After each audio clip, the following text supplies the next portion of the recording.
Hello!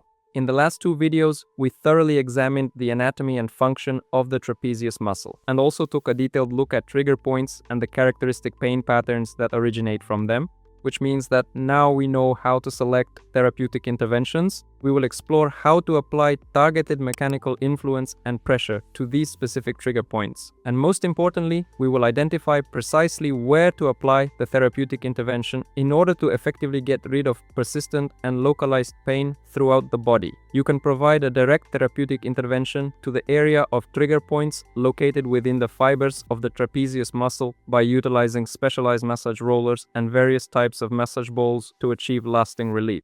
When working independently, for example, with a foam massage roller, you can target and address the 3rd, 4th, 5th, 6th, and 7th trigger points.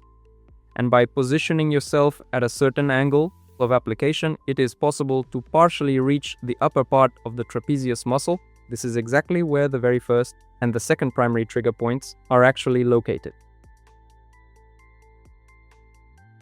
A massage ball, which provides a deeper, more concentrated effect, is capable of reaching all areas, trigger points. However, when performing the exercises on your own, it is easiest to reach the area. Focus on the release of the first and second trigger points by using a firm double massage ball. Press steadily against the surface of the wall. In addition to these benefits, the specialized double massage ball, when it is carefully working on the sensitive paravertebral areas along the spine, proves to be exceptionally effective at thoroughly addressing and relieving the tension found in the 3rd trigger point location. By working with a massage roller equipped with a vibration core, you can provide an even more comprehensive. This approach achieves a profound therapeutic effect by carefully combining the specialized technique of myofascial release, MFR, with the targeted biomechanical stimulation of specific problem areas. After the mechanical treatment of the identified myofascial trigger points is complete, it is absolutely necessary to work on stretching the affected muscle areas and strengthening its weak bundles and individual parts. You can perform these techniques as self-massage or self-treatment, stretching of the upper part of the trapezius muscle by tilting your head toward the shoulder opposite to the trigger point. The shoulder on the stretching side should be fixed in place. The phase of holding the final position lasts from 1 to 3 minutes, accompanied by deep and prolonged focus on your breathing. With each exhale, you should try to release tension and relax the muscle even more. If you have the opportunity to do this exercise under a stream of warm water in the shower, that's an even more preferable option. Also, for more effective muscle stretching, you can try this special eye movement. As you inhale, gently look upward, and as you exhale, gently look downward. One of the yoga exercises that effectively helps to stretch the upper part of the trapezius muscle is engaged in Parshvasana. Be sure to keep the shoulder of your supporting arm fixed and do not move it.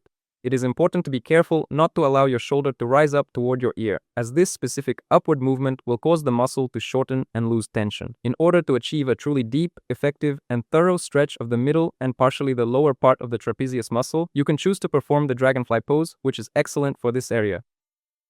You can intensely work the lower and partially the middle part of the trapezius by carefully performing the Parahastasana pose, while slowly bending both of your arms at the elbows. To stretch specific parts of the trapezius muscle, practicing yoga exercises such as Paschimottanasana and Ugrasana with the arms brought together can provide a deep stretch for the entire body. These specific movements are designed to improve flexibility, calm the mind, and strengthen the core muscles, helping you achieve a sense of physical balance and mental clarity.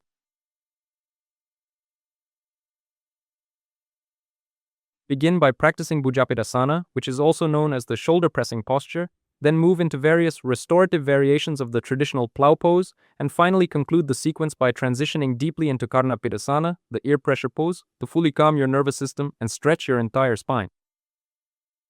However, it is crucial to keep in mind and understand that in the vast majority of cases, the presence of trigger points in the trapezius muscle is caused by the improper and inefficient use of fundamental body biomechanics. While driving a car, sitting at a computer desk for long periods of time, and other similar repetitive movements. As a direct result of these habits, this leads to the chronic development of a rounded shoulder posture, with the head being positioned significantly forward. In this body position, the upper part of the trapezius muscle becomes shortened. It is most often in this area that trigger points appear, while the middle and lower parts of the trapezius, on the contrary, become overstretched. And here, it is important to understand and take into account the following feature. Stretching the middle and lower parts of the trapezius, simply stretching out the muscle, is unlikely to provide a significant therapeutic effect in relieving myofascial pain. In this specific case, the first priority you should focus on is correcting the rounded shoulder posture and aligning the head into a physiological position. It is also necessary to strengthen the middle and lower, various different parts of the muscle with proper, thorough, and consistent stretching, and highly targeted work on the upper part of the trapezius muscle. Yoga exercises that help strengthen the middle and effective exercises that target the lower parts of the trapezius muscle include the bridge pose, which helps open the chest, and the upward-facing dog pose, which strengthens the spine. Consistently incorporating these movements into your routine will improve your posture and alignment by engaging the correct muscle groups effectively. Start in Shalabhasana, extending your arms straight forward, then reach your arms out to the sides. Move into Viparita Shalabhasana, and then move into Camel pose. We begin our practice with Dhanurasana, the bow pose, to strengthen the back muscles. Next, move into Natarajasana, or the Lord of the Dance pose, focusing on your balance and steady breathing. Transition smoothly into Urdhva Dhanurasana, the upward bow, to fully energize the entire body. Finally, relax into the restorative fish pose to gently open the chest and throat to finish. Pincha Mayurasana, along with any variations of physical exercises with wrist locks behind the back, in which cases, the shoulder blades are squeezed firmly together. And the upper part of the trapezius muscle is actively engaged in intensive effort. Maintain active engagement throughout the handstand entry, and stay active in all positions based on the handstand. These movements are performed while balancing on the hands.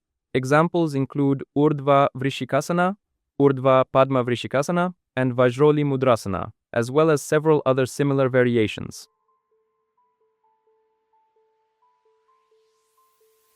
And here it should be carefully borne in mind that during the rigorous and intensive practice of these exercises, and also as a result of not allowing a sufficient amount of time for full recovery, it is quite possible that the upper bundles of the trapezius muscle may become overtrained, as a result of which trigger points become even more activated and will cause painful sensations in the shoulder girdle, neck, and even in the head. Thank you for watching this video. If you found it useful, please support it with a like and share it with your friends. All the links to the exercise equipment I mentioned in this video, links are located below this video. See you in our new video posts, and please be sure to write in the comments about your progress in overcoming muscle pain. Bye for now.